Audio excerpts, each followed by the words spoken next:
जय हिंद एवरीवन, स्वागत है आप सभी का आपके अपने channel UCI digital UP exams पर। और एक नया मॉक आप लोगों के लिए है और ये मॉक बहुत ही इंपॉर्टेंट है। आप यूपी के किसी भी एग्जाम की प्रिपरेशन कर रहे हैं तो तुरंत फटाफट इस चैनल को सब्सक्राइब करिए, क्योंकि यहाँ पर सारे सब्जेक्ट की क्लासें आपको time to time daily routine में मिल रही हैं। शेड्यूल अगर आपको नहीं मालूम है, शेड्यूल आप यहाँ से स्क्रीनशॉट ले लीजिए, नोट कर लीजिए कि सुबह 7 बजे मेरी क्लास, फर्दर चित्रांशी मैम, आशीष सर, देव सर, महिमा मैम और आपके अखिल सर, तो पूरी क्लासों का शेड्यूल है। आप इसको क्या करेंगे, फटाफट से नोट कर लेंगे कि ये टाइमिंग है, इस चैनल पर आपको सारी क्लासें मिलेंगी। स्पेशली पेट के लिए पूरा का पूरा मॉक मैं बना के लेके चल रहा हूँ। बाकी आप किसी भी एग्जाम की तैयारी कर रहे हो, 20 रिलेटेड पोस्टेड है, एक्सरे है, लेखपाल है, टेक्नीशियन, एक्सरे टेक्नीशियन है, जूनियर असिस्टेंट है, जितने भी एग्जाम हैं आपके लिए क्लासें कहीं ना कहीं यूजफुल होने वाली हैं। ठीक है, बात करें हमारे कुछ सोशल मीडिया प्लेटफॉर्म्स है, जैसे हमारा टेलीग्राम है, इंस्टाग्राम है और फेसबुक है। तो अगर आपको कंटेंट्स बहुत ज़्यादा चाहिए कि आपको पढ़ने में बहुत मज़ा आता है, कंटेंट से आपको ज़रूरत होती है, तो आप टेलीग्राम पे आइए। इंस्टाग्राम पे आप पर्सनल क्वेरी आपकी कोई भी है तो आप मैसेज करके हमसे पूछ सकते हैं। ठीक है, सेम फेसबुक के साथ है। हमारे 2 एप्लीकेशन हैं, एक है हमारे सामने रेविंग्स और दूसरा हमारे सामने काबिल। तो रेविंग्स और काबिल दोनों के बारे में आप अच्छी तरीके से अब तक परिचित हो चुके होंगे। हमारे जितने भी कोर्सेज हैं वो यहीं से परचेज कर पाओगे आप। लेकिन दूसरी बात, केवल कोर्सेज परचेज करने के लिए नहीं, यहाँ पे बहुत ज़्यादा फ्री में भी कंटेंट अवेलेबल है। बहुत सारे मॉक अवेलेबल हैं, बहुत ज़्यादा क्विजेज अवेलेबल हैं, बहुत ज़्यादा पीडीएफ्स अवेलेबल हैं सब्जेक्ट की, तो आप उनको जा करके वैसे भी देख सकते हो, पढ़ सकते हो। तो अभी अगर आपको अपनी स्टडी को और बेहतर बनाना है तो आप इन दोनों एप्लीकेशन को प्ले स्टोर से इंस्टॉल करिए। ठीक है, इंस्टॉल करिए। आगे बात करते हैं हम लोग लूसेंट कोर्स इन हिंदी। मतलब ये है कि हिंदी वर्जन है लूसेंट का। आपने लूसेंट की बुक देखी होगी, मतलब बहुत ही अच्छी बुक है जहाँ पे क्वेश्चन बहुत ज़्यादा है। तो आपको अगर क्वेश्चंस की प्रैक्टिस करनी है, कॉन्सेप्ट करनी है, मतलब उसका तो आप समझते हैं किस हिसाब का है, तो आप किसी भी सब्जेक्ट का अगर लेना चाहें तो आप यहाँ से ले सकते हैं लूसेंट का पूरा कोर्स जस्ट 199 में। एक सब्जेक्ट की कॉस्ट है ये पर सब्जेक्ट। ठीक है, आगे बात करेंगे हमारा एनडीए का भी कोर्स है। कुछ लोग हैं जो हमारे ऑफलाइन क्लासेस को ज्वाइन नहीं कर सकते हैं, तो उस सिलेबस को, उस स्ट्रेटजी को ध्यान में रखते हुए ये कोर्स डिजाइन किया है, जिसमें 600 प्लस घंटे हैं, माने 600 प्लस आवर्स। 600 से ज़्यादा अगर इसमें घंटे हैं तो आप फिर समझ सकते हो कि कितना डिटेल में पढ़ाया गया होगा। सारे सब्जेक्ट की बात मैं कर रहा हूँ कि यहाँ पे आप अगर 6 महीने के लिए लेते हो तो आपको 500 रुपये का भी डिस्काउंट मिल जाएगा। इसकी कीमत हो जाएगी ₹3000 और ये 6 मंथ का ऑनलाइन सब्सक्रिप्शन रहेगा आपके सामने। कॉन्सेप्ट होंगे, एक्सरसाइज होंगी, वहाँ पर आपके जितनी भी डाउट हैं वो सब के सब आपको क्लियर किए जाएंगे, तुरंत आपको क्लियर किया जाएगा। 1 ईयर के साथ भी ठीक है, बस ये आपकी वैलिडिटी क्या हो जाती है, 1 ईयर की हो जाती है, बाकी चीज़ें सेम होती हैं। तो आज स्टार्ट करते हैं अपना मॉक। पहला वर्ड हमारे सामने क्या लिखा, ओवररॉट लिखा हुआ। इसका मतलब क्या, उसका मतलब होता है उत्तेजित, बहुत ज़्यादा फास्ट। तो यहाँ आप क्या लिख दोगे, इंटेंस लिख दोगे। अनलॉफुल मतलब जो लॉफुल ना हो। आगे शब्द की बात करते हैं। अगला हमारे सामने शब्द लिखा है ऑस्टिनेशन। क्या होता है ऑस्टिनेशन का मतलब होता है दिखावा, छलावा, वांट जिसको आप लोग कहते हैं। तो आंसर इज योर ए। तो ये बहुत प्यारे प्यारे वर्ड हैं, याद कर लेना। ऑर्डेन में ध्यान से देखोगे तो ऑर्डर अपने आप आ जाएगा, तो ऑर्डर अपने आप आंसर क्या हो जाएगा, सी हो जाएगा। ऑर्डेन आपको अच्छी तरीके से क्लियर हो गया होगा। अगले वर्ड की बात करते हैं ऑब्स्टिनेट। ऑब्स्टिनेट क्या होता है मालूम है, ऑब्स्टिनेट क्या होता है, ऑब्स्टिनेट का मतलब होता है स्टबर्न, मतलब बहुत ज्यादा वो कैसा है, एडमेंट टाइप का, स्टबर्न टाइप का, जिद्दी टाइप का। तो your answer is what, answer is your सी।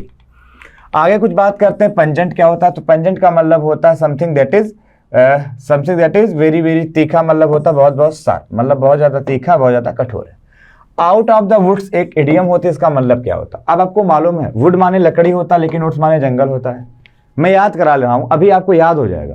आप ऐसे याद रखना, कोई आदमी अगर जंगल से बाहर है तो जंगल के अंदर तो खतरा होता है ना, शेर भी है, सब कुछ है, हमला कर सकता है, तो जंगल के अंदर खतरा है। आउट ऑफ द उसका मतलब जंगल से बाहर हो गया, मतलब खतरा खत्म हो गया, तो उसका मतलब हो जाएगा out of the danger. Answer is D. Out and out, अरे भैया बार बार आउट करोगे तो कंप्लीटली आउट कर दिए जाओगे, इसका मतलब हो गया कंप्लीटली। देखो मैं कैसे याद करा रहा हूं, आप इसी अप्रोच में इनको ट्रिक बना लिख लीजिएगा, ये बहुत हेल्पफुल रहेगा। आगे बात करेंगे ऑन दैट स्कोर। तो ऑन दैट स्कोर का मतलब क्या होता है, ऑन दैट स्कोर का मतलब होता है ऑन दैट रीजन, उस रीजन पर। आंसर इज जो ए। ऑन वंस एक्लेसिस का मतलब होता है वीक पॉइंट, जो सबसे उसका कमजोर पॉइंट हो, वीक पॉइंट हो, तो आंसर आपका क्या हो जाएगा, डी हो जाएगा। एक और है of the hook. Of the hook का मतलब क्या होता है, ऑफ द हुक का मतलब होता है कि आउट ऑफ ट्रबल, माने खतरे से क्या है वो बाहर है। तो answer is your C. Next word is your sanatorium. क्या होता है, इसका मतलब होता है एक ऐसा स्थान जहां पे पेशेंट को रखा जाए कि अब वो अपने आप को रिकवर कर लें। तो आंसर इज योर व्हाट, ए। देखो ये यूएम जहां भी आएगा ना, ये कहीं ना कहीं प्लेस की ही बात करेगा। जैसे हमने कहा ऑडिटोरियम, देखो वहां पे लोग बैठते हैं। कभी हम आपसे कहें पोडियम, जहाँ पे लोग खड़े होकर के बोलते हैं, तो यूएम जहाँ आएगा प्लेस की बात करेगा, ध्यान रखिएगा। अच्छा, दूसरे वर्ड की अगर हम लोग बात कर लें, दूसरा वर्ड हमारे सामने टेनरी है। तो टेनरी क्या होता है? टेनरी का मतलब होता है a place where products are displayed, music की कंपोज, लेदर इज टैनल। तो इसका मतलब हो जाएगा वेयर लेदर इज टैनल, यानी your answer is C. Your answer is C, ठीक है। Next word is wardrobe. क्या होता है वार्डरोब? आपको मालूम होगा किसका होता है। वार्डरोब होता है किसका? कपड़ों का। तो आंसर इज योर बी। छोटे छोटे वर्ड हैं।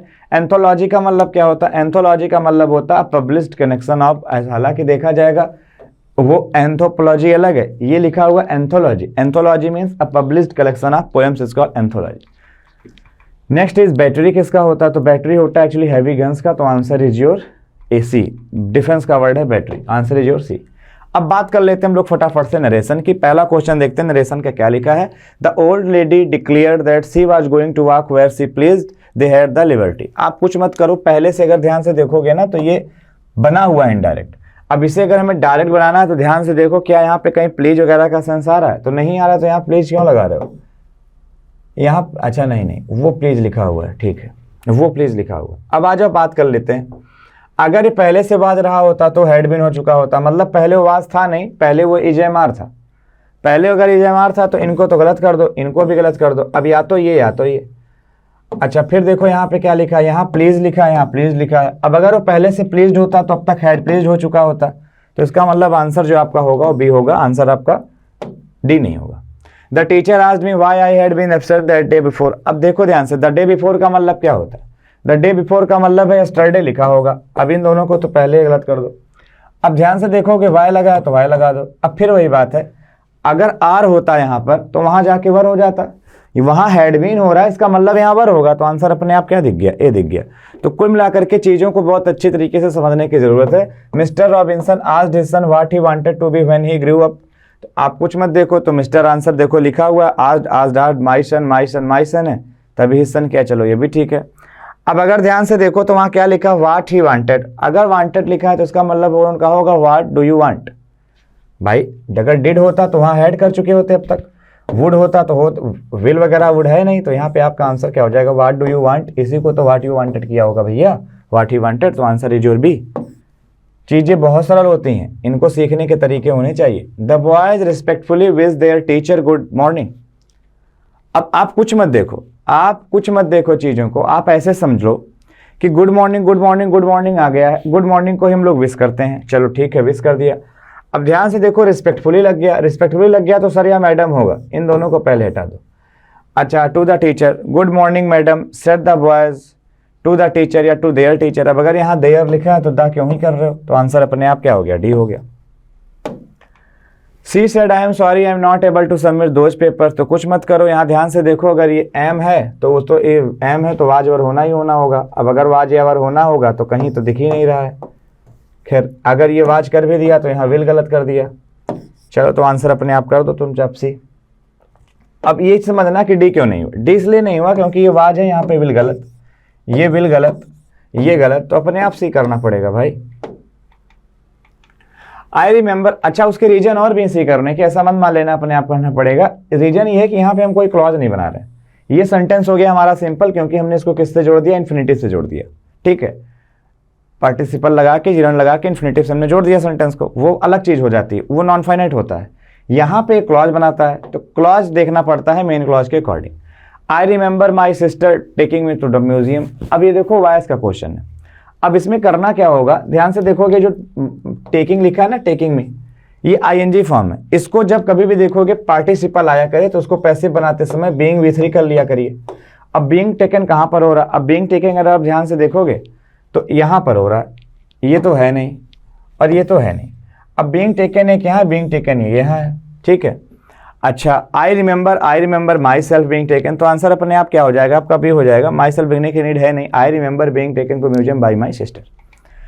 Who is creating this music. अब एक चीज मैं आपको बताऊं, हु भी होता है, बाई हुम भी होता है, एट हुम भी होता है, विद हुम भी होता है। जो प्रीपोजिशन इसके अकॉर्डिंग आएगी वही वहां लगाई जाएगी, क्योंकि हु का ऑब्जेक्टिव फॉर्म हुम होता है।